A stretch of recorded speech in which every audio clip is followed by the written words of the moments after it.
kas makita tayo dito krisis iti mapaspasamak nga didigra iti Iran versus other countries. Ket dito iti effect na kumbaga ngumato iti krudo. Tinigat na ngamin syempre apo nung minat krudo gumina amin at dito iti number one nga most basic nga or culprit na no ag ngumato iti magatang, which is the oil price international.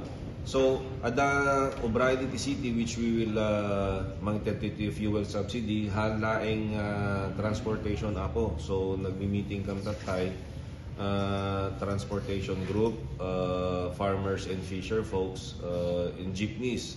So far DJ pa lang ti kaya ngamin iti city nga itulong tapno laeng it will temporarily freeze detoy panag nga to iti plete apo. So we do not know how long hingganat kaya tayo nga i-protect detoy fair tanuhang ngumato ti amok apo pada sa nga pada tatay amin maapektaran.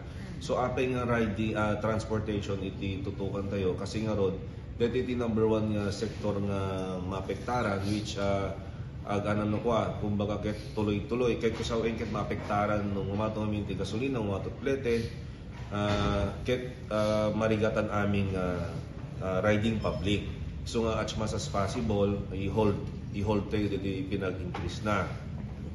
Kinasalita tayo meten na po di na dumang federal presidents nga total let's say dati ko mati dati nga ikas gasolina yon dati ited ming increment iso ti mang try nga mang control tano hanggang umato iti plete.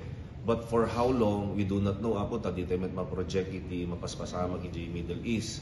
So DJ apo sa adamit na basa tayo which I'm confirming the international government na subsidy met apo iti fuel. So dakil na tulong siguro ma-hold tayo siguro iti pinag-increase iti fare at least 2 months adadalami of tatay. So dakil mi na tulong DJ na apo. So nung matuntupay tinantay tumanin apo kasano ngem syempre dito ngayon na po get masapo mi convene ti CDC ta dito na project dito pinaggato iti crudo ket masapol nga itakel ipantay no ka AIP then ma-address isang gunyan sa tumaprubaran apo. So digit mapaspasamak tanta. As to how much the proposal, sir?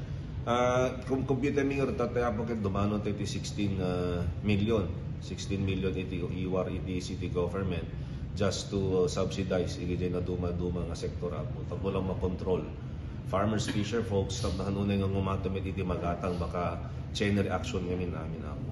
So DJ lang. Pero nga 16 million sir manot ni magkikiratay nga maawat itong galmesa. Approximately apo get not less than 3,000. Ngem not less than 3,000 apo. Not less than 3,000 pesos per head. Pati farmers, sir. Pati farmers apo. Ngem han aming so kita amin nga members apo let's say no DJ in submit laeng naka RSB so DJ apo so pasensya niya na. So DJ Tibek ka na po I think approximately mga 1.6 laeng di kaya tayo. 1.6 head 1.644 times 3,000 sa jeepneys approximately 110 times 3,000 then tricycle nga the ID na 3,600 times 3,000 so approximately mga 13 million ngem nag-buffer tayo ta baka in case lang ada DJ pay masapol tayo nga i-subsidize apo so nag-buffer tayo nagpanigatan 16 million. Kaano target tayo sir nga panakaibunong ag CDC kam tumbiga tatlo matakel tatlo ma-amend DJ AIP then kitain to no call na to emergency special session ti SP call na special session that matakel within the week then kitain to for next week no kwan.